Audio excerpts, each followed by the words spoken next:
Selamat pagi, Om Swastiastu. Om Swastiastu. Bagaimana kabar kalian hari ini? Baik, Bu. Hari ini kita akan memulai pembelajaran kita yang kedua, ya. Tapi sebelum kita memulai pembelajaran, alangkah baiknya kita awali pembelajaran ini dengan berdoa dari ketua kelas untuk memimpin doa. Silakan. Baik, Bu. Sebelum memulai kegiatan hari ini, marilah kita berdoa terlebih dahulu. Berdoa menurut agama dan kepercayaannya masing-masing. Berdoa mulai. Berdoa selesai. Baik, terima kasih kepada Vivi sudah membantu doa untuk memulai pembelajaran kita hari ini. Kemudian sebelum kita mulai, saya mau absen dulu ya. Di sini yang tidak hadir ya sama Mita ya.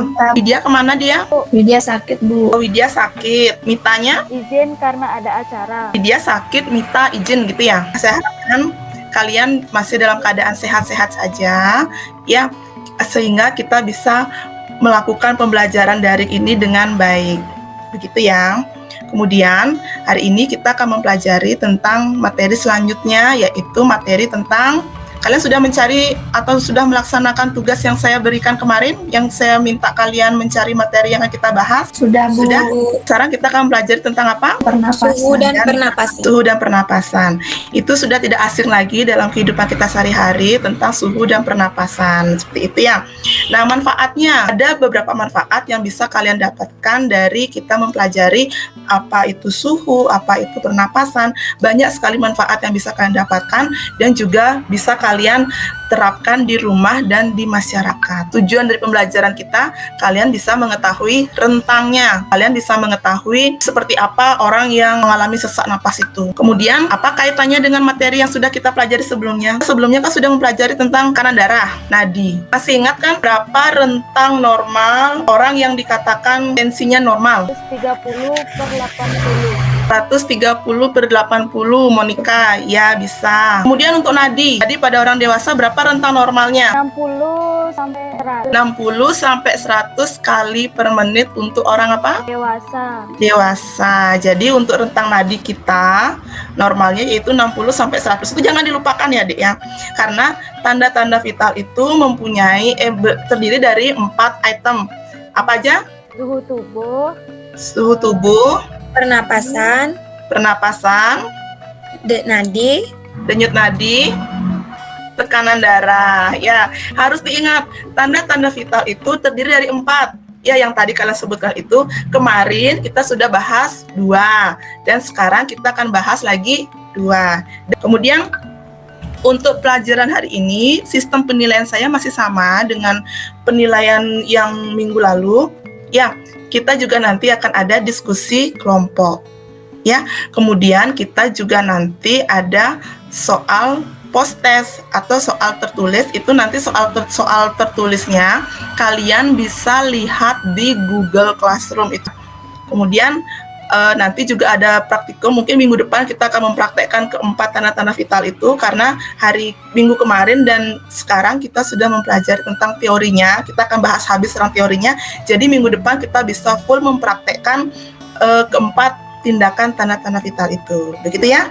Kemudian untuk KKM, untuk mata pelajaran ini KKM-nya masih sama 75 ya. Jadi untuk KKM-nya itu masih sama 75 ya. Ada yang ingin tanyakan dulu adik-adik semua sebelum saya memulai? Tidak, Bu. Tidak, Bu. Ya, kalau tidak ada yang ingin ditanyakan, kita akan mulai pembelajarannya hari ini. Saya akan bagikan tampilannya, kalian bisa menyaksikan ya.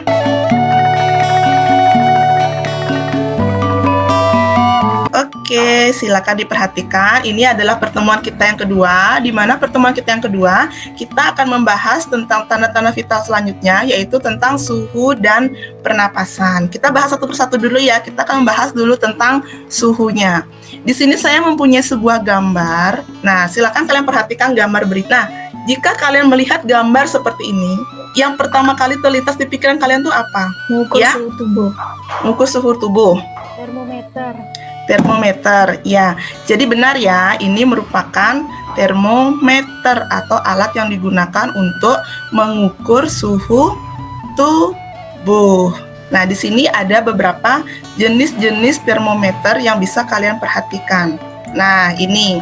Yang pertama itu ada namanya termometer dahi, ada namanya termometer air raksa, dan termometer digital. Ini namanya termometer yang digunakan di dahi. Dan ini Ya, termometer air raksa dan ini termometer digital. Apa kira-kira perbedaan dari ketiga termometer ini adik-adik? Tempat pengukurannya, Bu. Tempat pengukurannya. Cara pemakaiannya, Seperti apa cara pemakaian untuk ketiga termometer ini, Putri? menurut pendapat saya, termometer yang digital hanya bisa digunakan di dahi dan di tangan. Kemudian yang digital dan air raksa digunakan di ketiak atau aksila. Nah, jadi ini tinggal dipencet aja, langsung keluar hasilnya. Kalau yang digital dan air raksa, dia digunakan di aksila atau di ketiak, ya. Kemudian kita tunggu beberapa detik, langsung baru keluar hasilnya. Kalau ini begitu dipencet, langsung dia keluar hasilnya. Nanti ini kan kita praktekkan di lab ya. Itu untuk jenis-jenis termometernya. Kemudian kalau kalian sudah tahu jenis-jenis termometer, sebelum kalian melakukan pengukuran suhu tubuh kepada pasien, kalian juga harus mengetahui rentang normalnya. Nah, di sini saya mempunyai rentang normal suhu tubuh. Kapan sih orang itu dikatakan demam, kapan orang itu dikatakan febris, dan kapan orang itu dikatakan hipertermi. Jika si pasien suhu pengukurannya sekitar 37,5 derajat Celcius, ini lupa derajatnya ya, sampai 38 derajat Celcius, pasien tersebut dikatakan demam. Ya. Kemudian jika suhunya 38 derajat Celcius sampai 39, pasien dikatakan febris. Jika lebih suhunya dari 40 derajat Celcius, maka pasien dikatakan hipertermi. Sampai sini bisa dipahami? Bisa, Bu. Bisa, Bu. Nah, ya. Nah, kemudian di sini ada beberapa tempat dalam melakukan pengukuran suhu tubuh. Tidak hanya di dahi, tidak hanya di aksila aja, pengukurannya ada juga di tempat lain. Ini adalah contoh saat dilakukan pengukuran suhu tubuh di aksila. Nah, kemudian ada yang bisa membantu mendeskripsikan gambar ini? Pengukuran suhu tubuh melalui rektal. Pengukuran suhu tubuh melalui rektal. Kenapa sih dia dilakukan pengukuran suhu tubuh pada rektal? Sebenarnya pada bayi ini bisa aja di aksila, ya bisa aja dilakukan pengukuran di ketiaknya ataupun di aksilanya, bisa juga dilakukan di rektalnya, tergantung dari kondisi si bayi. Nah, ini ada yang bisa membantu mendeskripsikan gambar ini? Dari gambar yang saya perhatikan, mengukur suhu tubuh melalui oral itu suhu termometernya dimasukkan ke dalam mulut untuk mengetahui suhu tubuh. Ya, terima kasih Vivi atas pendapatnya. Jadi benar ya, kalau pengukuran suhu tubuh melalui oral, itu termometernya dimasukkan ke dalam mulut, tepatnya di bawah Di bawah Bawah lidah. lidah. Ya, jangan di atas lidah, jadi di bawah lidah. Nah, kemudian ini yang lagi ngetren sekarang gara-gara pandemi. Kemana-mana ditembak dulu dahinya. Jadi ini tidak nempel, hanya diatur jaraknya sekian senti, kemudian dipencet nanti keluar hasilnya. Ini cara pengukuran di dahi. Saya punya gambar cowok ganteng di sini. Perhatikan gambar berikut. Menurut kalian, apa kondisi yang sedang dialami pada orang tersebut? susah napas, Dia terlihat sulit bernapas dan memegang dada. dada, Kalau orang susah napas, dia pasti ditandai dengan wajahnya juga pucat, napasnya dilihat pendek atau terengah-engah. Kapan sih kita tuh mengatakan orang tersebut mengalami sesak napas? Kita juga harus mengetahui apanya adik-adik, rentang normal.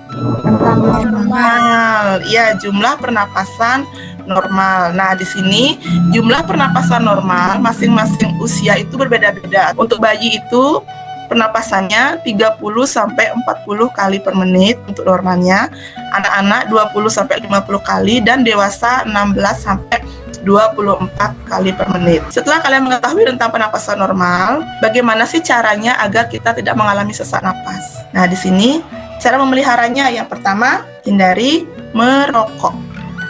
Kemudian, rajin berolahraga, hindari paparan polusi, dan menghindari infeksi. Untuk pembahasan materinya mungkin hanya segitu aja untuk pembahasan materinya. Sekarang kita lanjutkan untuk diskusi kelompoknya. Mempersingkat waktu, mungkin kelompok 1 kepada Putri dan Vivi bisa dimulai untuk menampilkan hasil diskusi kelompoknya. Waktu saya persilakan. Baik, Bu, terima kasih. Om Swastiastu. Terima kasih atas waktu yang diberikan kepada kelompok kami untuk mempresentasikan hasil diskusi dari kelompok kami. Baik, terima kasih atas waktunya. Untuk bulan, saya izin share screen ya, kasus yang diberikan. Seorang laki-laki umur 49 tahun dengan berat badan 50 kilo datang opname dengan keluhan utama batuk sejak 1 bulan yang lalu. Batuk berdahak berwarna kehijauan, darah tidak ada. Batuk akan menggigil jika malam hari. Pasien tidak merasa sesak napas, pasien merasakan nafsu makan menurun dan berat badan juga dirasakan menurun. Pasien juga sering berkeringat jika malam hari.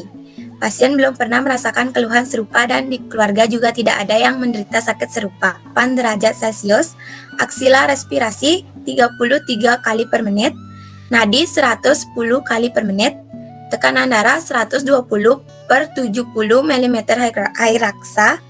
Pada pemeriksaan fisik didapatkan torak tanpa retraksi di pulmodextra, palpasi suara vokal premitus pulmo kanan lebih redup daripada pulmo kiri. Perkusi torak destra redup. Dilakukan pemeriksaan BTA sewaktu pagi. Sewaktu hasilnya positif dan pemeriksaan ototorak kesan TB pulmonal. Soalnya, bagaimana interpretasi dari hasil pemeriksaan tanda-tanda vital tersebut? Jawabannya adalah, suhu tubuh diatur oleh hipotalamus. Dari pemeriksaan fisik yang dilakukan, pasien mengalami demam yaitu dengan suhu tubuh 38 derajat Celcius. Peningkatan suhu tubuh pasien juga bisa dilihat dari kondisi pasien yaitu pasien tampak lemah. Peningkatan suhu tubuh yang dialami pasien dipengaruhi oleh bakteri tuberkulosis yang menginvasi paru-paru dan terjadi proses inflamasi atau peradangan pada area tersebut. Respirasi rate merupakan frekuensi pernapasan seorang selama 1 menit yang dihitung setiap satu gerakan inhalasi dan eksalasi. Dari hasil pemeriksaan tersebut bahwa pasien mengalami pernapasan cepat dan hal tersebut disebabkan oleh bakteri tuberkulosis pada paru-paru pasien sehingga mengganggu fungsi paru untuk melakukan pertukaran gas yaitu inhalasi dan eksalasi. Frekuensi nadi pasien 110 kali per menit menandakan bahwa pasien mengalami takikardi. Paru-paru pasien mengalami kolaps yang mempengaruhi kinerja jantung sehingga jantung mengalami overwork. Kinerja jantung yang berlebihan dapat menyebabkan sel-sel yang tidak mendapatkan oksigen yang akurat. Hal ini yang menyebabkan frekuensi nadi pasien meningkat. Tekanan darah pasien 120 per 70 mm air raksa. Nilai tersebut menandakan bahwa tekanan darah pasien masih dalam batas normal. Baik, saya sudah selesai presentasi. Saya serahkan waktunya kepada moderator. Baik, terima kasih untuk Putri. Sekian Ibu Ulan, sekian presentasi dari kelompok kami. Mohon maaf jika ada salah kata. Om Santi Om. Tidak ada yang ingin menanggapi atau memberikan komentar dari kelompok 2? Tidak, Bu. Sudah cukup jelas? Sudah, Bu.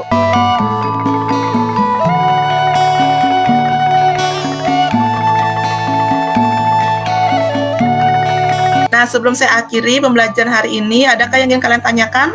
Tidak, Bu. Tidak, Bu. Tidak? Sudah cukup jelas?